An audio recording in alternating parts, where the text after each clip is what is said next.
नेत्र का ब्रह्मचर्य सबसे पहले शुरू कीजिए। आपको वो चीज नहीं देखनी, वो बात नहीं पढ़नी, वो दृश्य नहीं। श्रीमद् भागवत में वर्णन है, कोई पशु पक्षी भी मैथुन कर रहा हो, अचानक दृष्टि गई तो मानसिक प्रणाम करके दोबारा दृष्टि नहीं जानी चाहिए।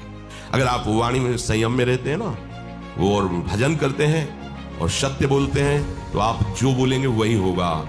एक एक इंद्री का जब आप ब्रह्मचर्य संयम करोगे तब आपका वीर संयम होगा। ध्यान रखना, आप नेत्रेंद्री से गंदे चित्र देखें, श्रवणेंद्री से गंदी बातें सुने, वाणी से गंदी बातें बोलें, रसेंद्री से गंदा भोजन करें और सोचे ब्रह्मचर्य रह जाएंगे, तो बिल्कुल नहीं, कदापि नहीं। ब्रह्मचर्य कोई खिलवाड़ नहीं है। ब्रह्मचर्य का रक्षा तभी वो उपासक कर सकता है जब सर्वतोभाविन ब्रह्मचर्य होगा। एक जनेंद्री के ही ब्रह्मचर्य की पुष्टता का जब आप लक्ष्य कर लोगे तो उसकी पुष्टता के लिए आपको सर्वतोभावेन ब्रह्मचर्य धारण करना पड़ेगा। सर्वतोभावेन नेत्र का ब्रह्मचर्य, जो नेत्र किसी को भी देखकर भोग कामना कर लेते हैं, भोग बुद्धि से देखते हैं वस्तु को, व्यक्ति को, किसी को भी, ये नेत्र से बेविचार हो रहा है। इसीलिए सावधान रहना चाहिए। जैसे नाटक, सिनेमा आदि हैं, वहां तो जान रहे हो चित्र हैं, पर उनमें जो अभिनय करने वाले जन हैं वो तो संसारी जन ही है ना। उनका पहनावा, ओढ़ावा, हाव भाव, अंग प्रत्यंग, अगर आप भगवत भाव से युक्त है तो संपूर्ण सृष्टि में कहीं भी दृष्टि जाए अपने प्रभु की भावना होती है। पर वहां तक पहुंचने के लिए आपको ये त्यागना होगा ना। आप किसी का अनुकरण न करें, आप अपनी स्थिति को देखें। अगर आप किसी का अनुकरण करते हैं कि हमने उनको देखा है, वो टीवी देख रहे हैं, तो टीवी में क्या देख रहे हैं, कहां स्थिति है, हमें क्या पता। हमको जहां पहुंचना है उसके लिए हमारे लिए बाधक है, हमें नहीं देखना है। अगर आप माना कि कोई नाटक ही देख रहे हैं, कोई ऐसे सीरियल ही देख रहे हैं, पर उसमें अभिनय करने वाले तो संसारी भोगी पुरुष ही है ना। आप कोई त्यागी जितेंद्री महात्मा को थोड़ी देख रहे हैं। तो उस देखने में तन्मयता आती है, जिसको हम देखते हैं उस पर हम आसक्त होते हैं, तभी तो उसका सुख दुख अनुभव होता है। देखो, कोई ऐसी रोने वाली सीन आए तो रोना आ जाएगा, हंसने वाली आ जाए तो हंसना आ जाएगा, ऐसे तो उसका प्रभाव हम पर पड़ रहा है ना। तो हम किसी के अभिनय करने वाले के अंग प्रत्यंग को देख रहे हैं और वो कामुक होकर कोई काम चेष्टा कर रहा है या कोई ऐसा, वो सारा का सारा मन कवर कर रहा है आपका। और एकांत होते ही फिर जो मन अपना मनमानी करवाएगा, आप नहीं सह पाएंगे। इसलिए नेत्र का ब्रह्मचर्य सबसे पहले शुरू कीजिए। आपको वो चीज नहीं देखनी, वो बात नहीं पढ़नी, वो दृश्य नहीं। श्रीमद् भागवत में वर्णन है, कोई पशु पक्षी भी मैथुन कर रहा हो, अचानक दृष्टि गई तो मानसिक प्रणाम करके दोबारा दृष्टि नहीं जानी चाहिए। इसीलिए लिखा है कि आप एक धनुष भूमि को देखकर, एक धनुष, इसमें किसी की हानि नहीं होगी, आपकी भी हानि नहीं होगी। आप एक धनुष भूमि देख करके ही चलिए। मतलब बहुत लंबी दूरी देखने की जरूरत नहीं है, बहुत दृष्टि उठा करके इधर उधर गर्दन हिलाने की जरूरत नहीं है। और जैसे कि कोई टक्कर मार सकता है, तो देखो जिनको प्रारब्धानुसार टक्कर लगनी होती है ना, वो चाहे जितनी सावधानी से चलो, वो प्रारब्ध आकर के दंड देता है। अन्यथा सीम की चाप सके को तासु, बड़ रखवार रमापति जासु। आप जा रहे हो भगवत चिंतन करते हुए, तो प्रभु का नाम आपका पहरेदार अंग रक्षक है, कोई बाल भी बांका नहीं कर सकता। आपका प्रारब्ध यदि आया है, प्रभु से पास हो गया है कि आपको ये दंड मिलना चाहिए, फिर मिलेगा। आप निश्चिंत रहिए, निर्भय रहिए। प्रभु का जो विधान है वो मंगल करने वाला है। देखो, इतने बड़े महापुरुष पूज्य श्री राधा बाबा, श्री आद्याशक्ति भगवती की प्रसन्नता की आराधना कर रहे हैं, क्योंकि श्री कृष्ण हमारे पति हों, इस सिद्धांत की पुष्टता के लिए। और पैर फिसल जाता है, स्नान करने जाते हैं, खड़ाऊ पहने हुए थे और अंग टूट जाता है, दवा नहीं लेते, बांस की खिपचाल बांधकर पुनः अनुष्ठान में बैठते हैं। बलिहारी ऐसी सामर्थ्य की, ये भागवतिक प्रारब्ध ऐसे महापुरुषों को भी दंड दे देता है। देखो ना, ऐसे महापुरुष जो ऐसी ऊंचाई पर पहुंचे हैं और इतने भागवत भजन में नियम निष्ठ हैं, उनको भी प्रारब्ध दंड दे रहा है शरीर को। तो अपने को इससे निश्चिंत हो जाना है। जो होना है उसे रोक नहीं सकते, जो नहीं होना उसे कोई कर नहीं सकता। अपने आराध्य देव के चिंतन में ज्यादा नेत्रों को इधर उधर दौड़ाने की जरूरत नहीं है। नेत्र का ब्रह्मचर्य, फिर वाणी का ब्रह्मचर्य, बहुत बड़ा प्रभाव पड़ता है इससे। यदि आप जबान से अश्लील बातें, गंदी बातें, कामुक बातें करेंगे तो आप ब्रह्मचर्य रह ही नहीं सकते। अगर आप वाणी से परस्पर शरीर आकर्षण वाली बातें करेंगे, बट उसको देखा तुमने क्या, बस आप गए। चाहे वो स्त्री शरीरधारी साधक हो या पुरुष शरीरधारी, परस्पर आकर्षण संबंधी यदि वाणी खुली आपकी, तो वाणी के व्यभिचार से आपका जनेंद्री का व्यभिचार प्रारंभ हो जाएगा। आप रोक नहीं सकते, नहीं रोक सकते। इसलिए वाणी से भी कोई ऐसी वार्ता ना कीजिए जिससे आपके अंदर काम वेदना बढ़े। श्रवणेंद्री का, कान से गंदी बातें, व्यभिचार की बातें, कामुक बातें सुनना जिससे हमारे हृदय में कामना जग जाए, बिल्कुल नहीं। भले वो किसी को लेकर टीका टिप्पणी की जा रही हो, देखो वो साधक है, उसको हमने देखा वहां ऐसे देख रहा था, वैसे कर रहा था, वो तो आपको समझ में आ रहा है कि किसी साधक की बात कर रहे हैं, वो तुम्हारे नाश के लिए उपाय कर रहे हैं जो आपको ऐसी बात बता रहे हैं। क्यों? क्योंकि आप भी तो साधक हैं। श्रवणेंद्री का व्यभिचार हो रहा है। आराध्य देव के सिवा और कोई बात कान से सुनना उसे व्यभिचार कहते हैं। इसलिए महाप्रभु कहते श्रवण फूटो जो अन सुनो। ऐसा हमारा अगर कान कुछ और सुने तो फूट जाए, नेत्र कुछ और देखें तो ये नेत्र नष्ट हो जाए, वाणी कुछ और बोले तो मुख हो जाए। हमारी श्रवणेंद्री का व्यभिचार नहीं होना चाहिए। धर्म की बात, अपने आराध्य देव की बात, शास्त्र सम्मत बात हम श्रवण करें। अन्यथा अगर कोई ऐसा मित्र है या हमारा साथ में रहने वाला है, कोई किसी भी साधक की को लेकर बात कर रहा है, तो भी हमें कान में उंगली डाले नहीं। हम कोई ईश्वर थोड़ी कि हम किसी को संभाल लेंगे, हम अपने को नहीं संभाल पा रहे। हमारे सामने किसी की बात मत करो, ऐसी करना है तो प्रभु की चर्चा करो, अन्यथा मत करो। तो अगर आप श्रवणेंद्री का ब्रह्मचर्य, वाकेंद्री का ब्रह्मचर्य, नेत्रेंद्री का ब्रह्मचर्य और त्वगेंद्री का ब्रह्मचर्य, अनावश्यक किसी को स्पर्श मत करो।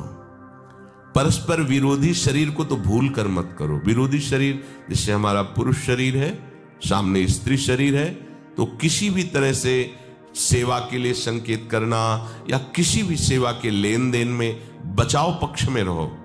यहां रख दीजिए सामान, फिर आप उठा लीजिए। सीधे हाथ में सामान लेना नहीं, सीधे हाथ में सामान देना नहीं, जमीन में रख दीजिए। बहुत पवित्र है तो आप कुर्सी पे जो भी आसन, उसका हाथ में लेने का नहीं। परस्पर विरोधी भाव वाले शरीरों का स्पर्श बिल्कुल निषेध है, किसी भी कारण से न किया जाए। मान लीजिएगा ये बहुत मतलब आवश्यक है, यदि आप इसमें चूक कर गए तो धीरे धीरे आप फिसल के वहीं खड़े हो जाएंगे जहां से चढ़ना मुश्किल है। किसी भी साधिका को, किसी भी साधक को परस्पर लेन देन हाथ में नहीं करना चाहिए। मानो हमारी बात, आपको माला देनी, चौकी पे विराजमान करो, हम उठा लेंगे। हमें कोई सामग्री, ये सामान रखिए, आप उठा लीजिएगा। कभी भी कोई भी परस्पर मुस्कुराहट, बातचीत, ऐसे कोई इशारे यदि दिखाई दे तो आप बचो और उसको बचाओ। साधक है, साधिका है, उससे गलती हो सकती है, आपसे भी गलती हो सकती है। आप सत्संग सुनते हैं, आपको लगा कि इसकी मुस्कुराहट, इसकी कुछ चेष्टा ऐसी दिखाई दे रही है जो हमारे अंदर कामुकता पैदा कर सकती है, उसको भी बचाओ और स्वयं बचो, तो भगवान आप पर प्रसन्न हो जाएंगे। वो देख रहे हैं अंदर की बात। साधक को बहुत सावधान रहने की आवश्यकता। ये इसको खिलवाड़ मत समझो, इसीलिए कह रहे हैं ये अध्यात्म है, ये परमार्थ है। आपको लगेगा नहीं कि क्या हुआ, मैं कहां भ्रष्ट हुआ, ऐसी जगह खड़े हो जाओगे कि जान भी नहीं पाओगे कि मैं कहां चढ़ रहा था, दोबारा उत्साह भी नहीं आ पाएगा। बात अच्छे से समझ लीजिए।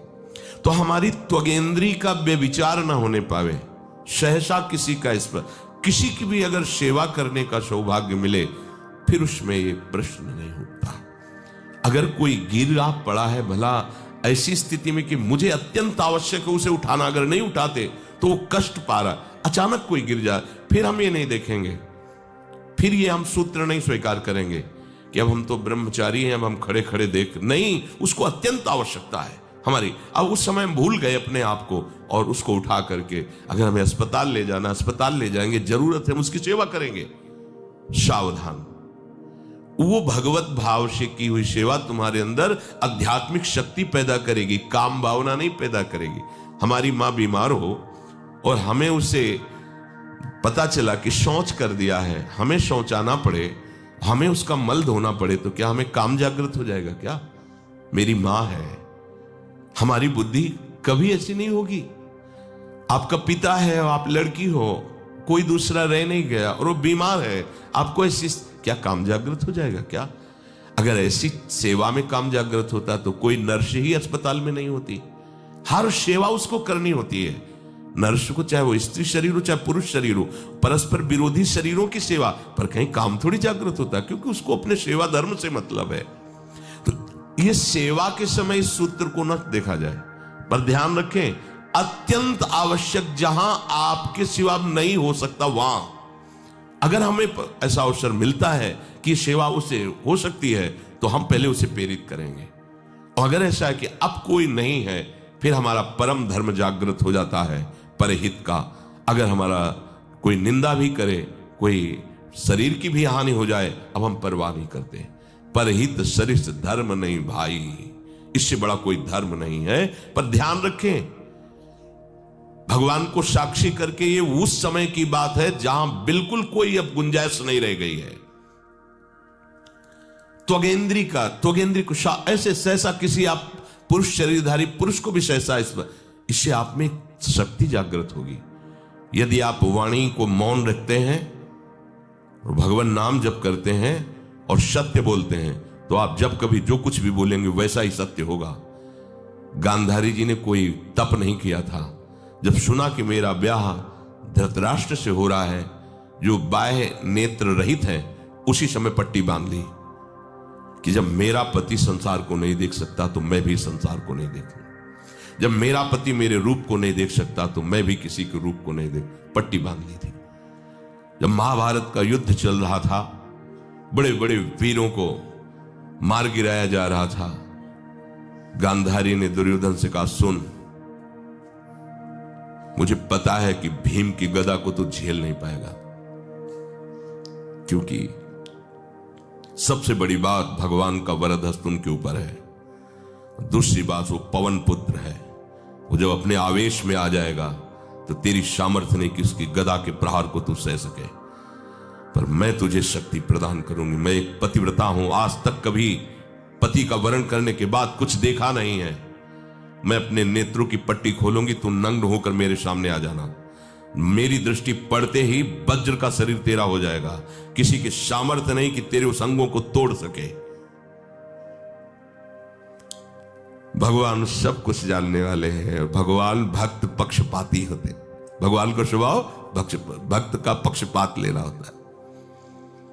वो अपने महल से कॉरिडोर से जा रहा था गांधारी जी के पास, भगवान आ गए झट से, तो तुरंत उसने हाथ ऐसे लगा लिया, मुझे शर्म आनी चाहिए यार, तो हस्तिनापुर के सम्राट पद पर अभिषिक्त होने के लिए तैयारी कर रहा है, नंगे घूम रहा है गली में।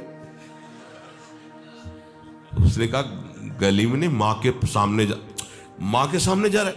अरे कोई बच्चा है, ऐसे जाया जाता है मां के सामने? उसने कहा, मां ने कहा है कि हम पट्टी खोलकर तुम्हें देख लेंगे तो तुम्हारा शरीर वज्र का, चलो माना, मां की आज्ञा का पालन करो, तो थोड़ा इन अंगों को तो ढक लो, तुम तो बड़े हो, कोई बच्चे थोड़ी मां के सामने ऐसे चले जाओगे, ढकना चाहिए तुम्हें। वापस कर दिया।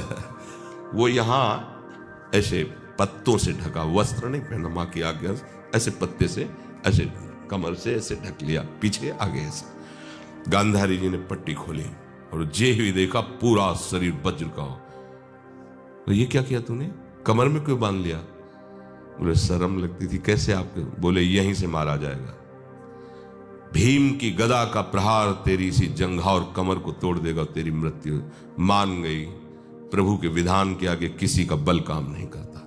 गांधारी, ये केवल आंख में पट्टी बांधने की सामर्थ्य थी कि मेरा पति यदि अंधा है तो मैं भी किसी रूप को नहीं देखूंगी।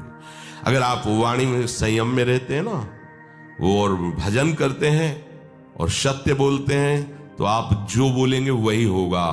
पर ऐसा कुछ अनर्थ वो बोलता ही नहीं, क्योंकि ऐसा संयमी जान जाता है कि इन सब का फल भगवत प्राप्ति है, किसी को कष्ट देना नहीं है।